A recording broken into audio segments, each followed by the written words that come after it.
So it's been a little while since I've reacted to your horror hot takes, but don't worry, a new video of my horror hot takes or unpopular opinions, controversial opinions is coming soon, so look forward to that. But today we're going to be reacting to your horror hot takes yet again. I love filming these and I love having a discussion about your opinions, whether I agree or disagree. I like to include both. I've kept y'all anonymous, so you know, don't worry. One of my not so hot takes though is the best part of moving is honestly trying all the restaurants near your new house, because we just moved to a new city and we are taking advantage definitely by trying all of the local spots. And DoorDash has been especially helping us with that, so a huge thank you to DoorDash for sponsoring today's video. I feel so honored to have a DoorDash sponsor, you know what I mean? And if you want $0 delivery fees as well, I highly recommend Dash Pass. It is an exclusive membership that not only gets you $0 delivery fees, but also exclusive deals and discounts. And with Dash Pass, it makes it the most affordable option, whether you're getting food delivered from your local restaurant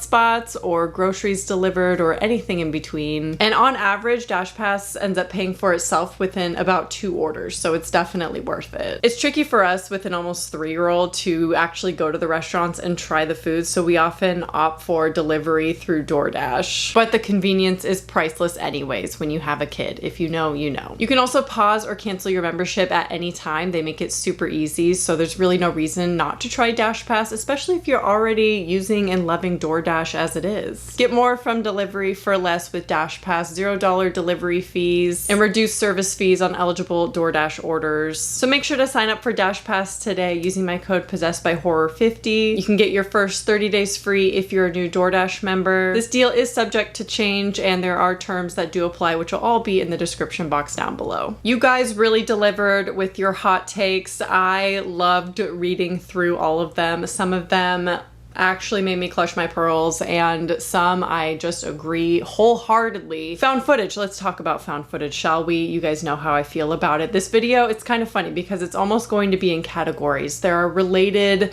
hot takes that I'm going to include side by side because some of you agree and some of you really disagree, and I think that's hilarious because I think both sides can be considered hot takes. Like found footage. Found footage is overrated. Now. I think this hot take is somewhat funny because I think found footage is only medium rated now. I'm gonna say medium rated because I don't agree that it's overrated, obviously, because I think it is properly rated, if not underrated. I still think there are many people who dislike found footage, so I don't even think it can be up there with like slashers or supernatural, you know? I mean, it's technically a style of filmmaking, not so much the subgenre. It's not really a subgenre, but in general, I still have the belief that found footage is underrated still, yes. And then ironically, this person says found footage is the only scary genre in horror. Again, not really a genre, but a technique, but I agree. I think found footage is by far the most effective.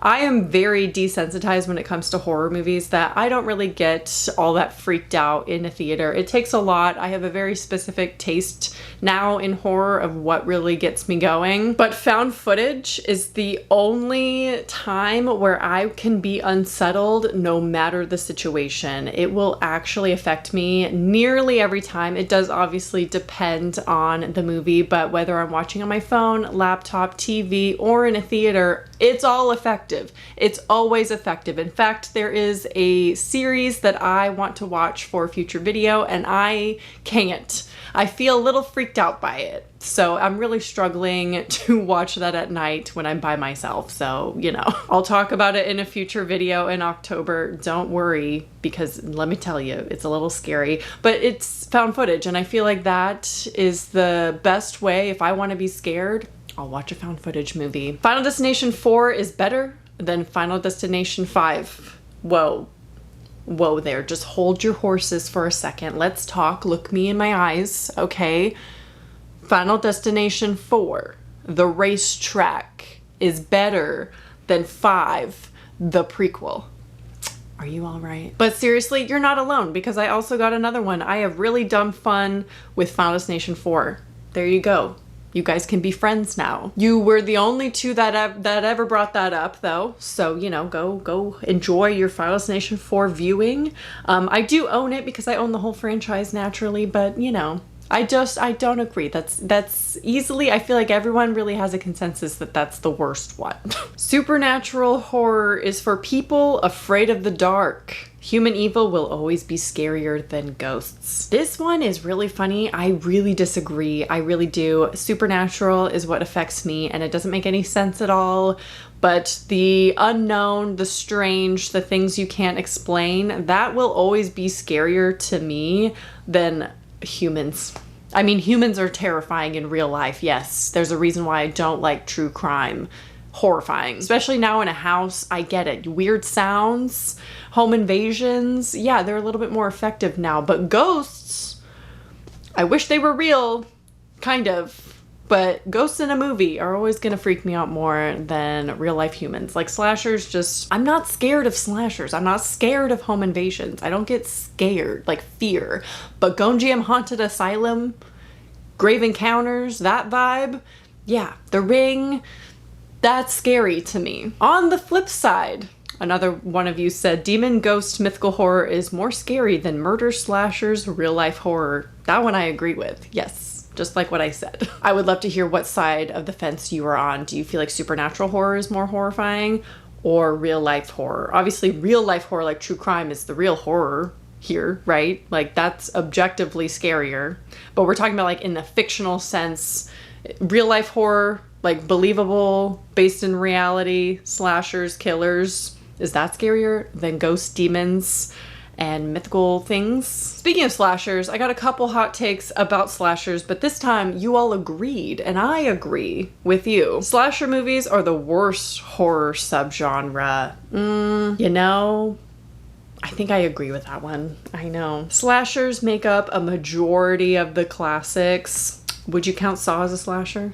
Kind of. But much like this next opinion, slasher movies are the dullest subgenre of horror movies. It's not horror if it's just boring. The amount, this is somewhat related, I'll get back to that in a second. The amount of people who submitted a hot take about Halloween being super boring, but a lot of you don't like Halloween and say it's boring. I love the original Halloween. But I just feel like slashers, one, oversaturated, okay? We need something new. Same formula every time. And we'll get a little bit into that when I do my own personal hot takes or my controversial horror opinions, because sometimes I just feel like, while there are certain techniques that are beloved, they get very boring and very dull over time.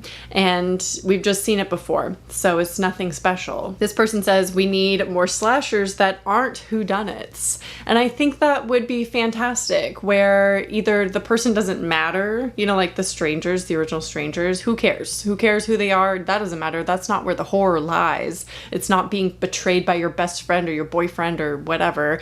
It's just the fact that they were home. That's a random attack. That's scary. Not as scary as ghosts or demons, and I stand on that. I would love to hear some examples of what you think would be good storylines for slasher movies that don't turn into whodunits, because we do have an excessive number of that kind of horror, although arguably a lot of the classic slashers are just like that. We know Freddy, we know Jason, we know Michael Myers. You know, like they aren't whodunits because we know who they are. They are on screen many, many times. So technically not whodunits, but like I know what you did last summer. Whodunit, Scream, Whodunit. So I agree. I think some more creative type of slashers would be really fun. Oz Perkins is the most overrated director of the generation. Where is the horror? Oz Perkins is one of my favorite directors of all time. You guys probably know this by now because he brings the atmosphere.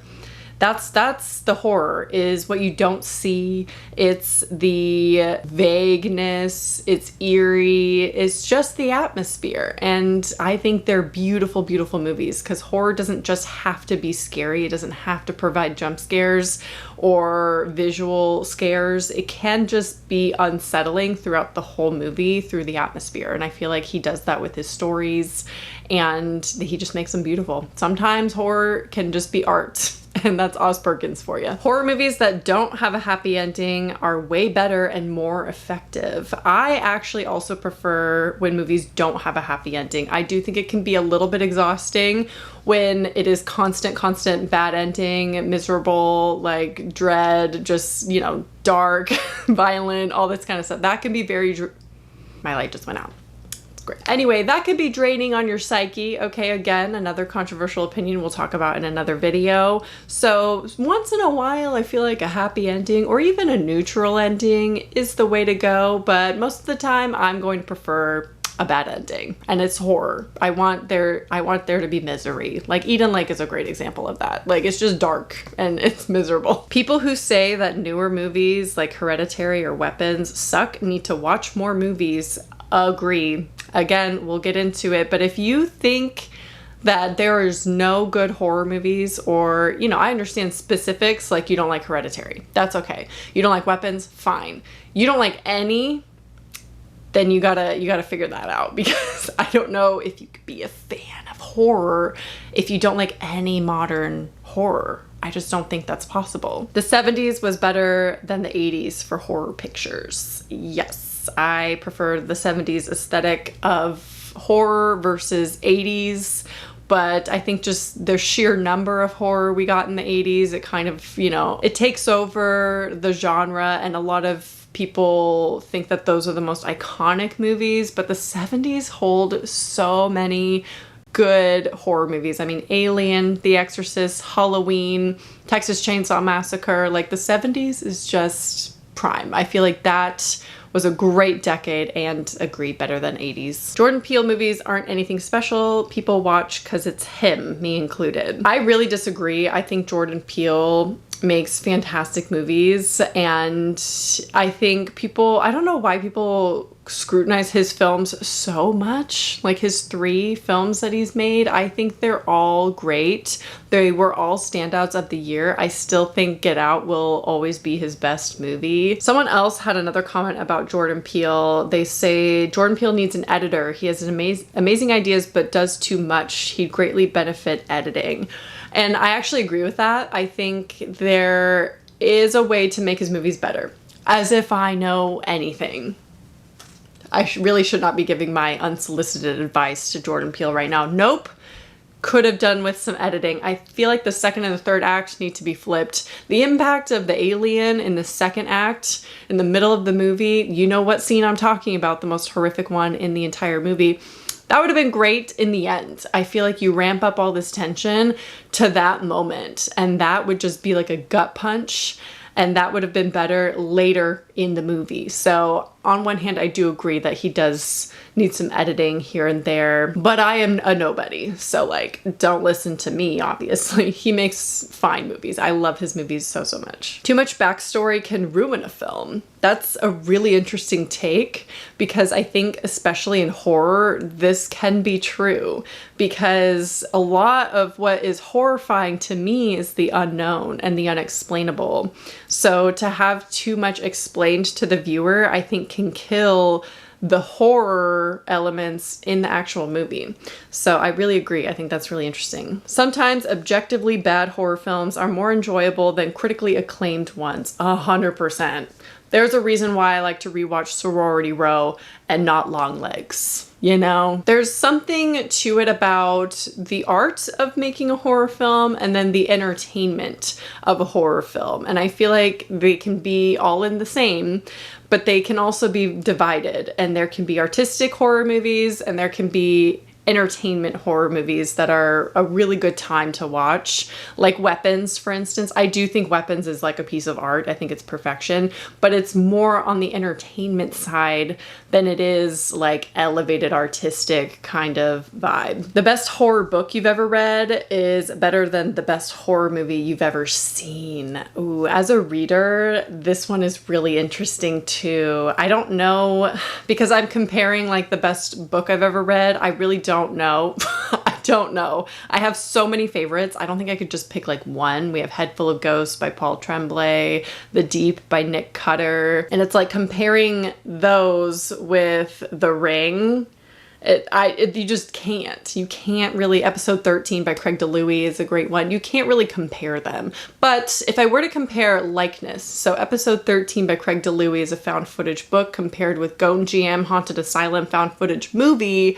The book, I mean, they're not the same, but I do enjoy the book more. So that really does depend. It depends on the reader. It depends on the movie lover. So that's interesting. Let me know your thoughts on that hot take. Most horror villains stop being scary once they get sequels. I do agree to an extent. It's just they have to ramp it up and they have to change some things in order for the movie to remain effective. Like Terrifier, I feel like Art the Clown is horrifying, but he's not going to maintain that level, I think, in the second and third one. But they changed it enough where the movies are still grotesque and disturbing. And that's, you're not really necessarily watching it because you're scared of Art the Clown. And I think that applies to most movies as well with the villain, that the more you see them, the less scary they are. That's true in the sense of like how much you see them on screen, you know? But I feel like it's not always the case. I mean, Alien, like you see a xenomorph, it's always pretty creepy, you know, the way that they do it. I just think it depends. Comedy doesn't belong in horror. It takes away from the story and ruins the vibe. I think that is black and white, and I used to believe that. I really did. But actually, I can't say I always believed that. I think there is a time and a place where comedy can be acceptable. Weapons is another great example for it. But I know a lot of you don't like Weapons. You don't have to go running and telling me how bad of a movie it was. I know, you guys told me in the hot takes, okay? It has to be done right. It has to be timed well. I think there are times definitely where comedy can really reduce the tension in the movie from the scenes, Until Dawn, maybe, Tarot. Those are like technically bad horror movies that I still really enjoyed, but they had comedic elements at really bad times. It was just poorly timed, but that's part of the fun of them. Sorority Row is another one where it's like the pacing is fine. It's pretty fast paced, and then there's jokes in there that are just like so stupid, and I don't like them, the jokes. I don't like the comedy in them, but I like the movies overall. So, but then like, you know, Cabin in the Woods, there's like certain comedic elements that works. M. Night movies are overrated. Honestly, I think they're overhated. M. Night Shyamalan movies, they're overhated. The belief that you have to watch disturbing movies to be a horror fan is rooted in misogyny. I agree because of personal experience. Because anytime I post a video of what I will not be watching, the scariest, most disturbing movies I've ever seen, I get a million comments from men. And you don't have to disagree with me in the comments in this video. You can just go look at those videos, argue with the wall. I don't know what to tell you. I've been doing this for 14 years and 12 years full time. So I have seen my share of people discrediting my opinion and the fact that I don't like Serbian film, and why I shouldn't be taken seriously because I don't watch extreme horror. All from men, by the way. So yes, yes it is actually. And here's your annual reminder from me. You don't have to watch what you don't want to watch to be a horror fan. There is way more horror movies out there and better ones than the extreme, disturbing, disgusting stuff. You don't have to watch any exploitative horror film if you don't want to. We need less psychological horror and a return to having fun in horror. Okay, so this is kind of like the flip of the coin with the comedy one, I feel like. So we need to have more fun in horror. I feel like arguably we're getting that. Look at any of the movies coming out this year. We've had some heavy ones for sure, but we've had a lot of like lighthearted comedy, like fun, good time horror movies. Companion. We need more psychological horror. Bring all of it. Every movie should be psychological horror. Supernatural. That would be my preference. So keep those coming, please. This hot take made me laugh, so I just wanted to include it because it made me laugh. The way it's worded is kind of funny. No offense. Sorry to Stephen King. Anyway, I'm not sure if this is a hot take, but Stephen King is disgusting. I mean, why? I know why you believe that.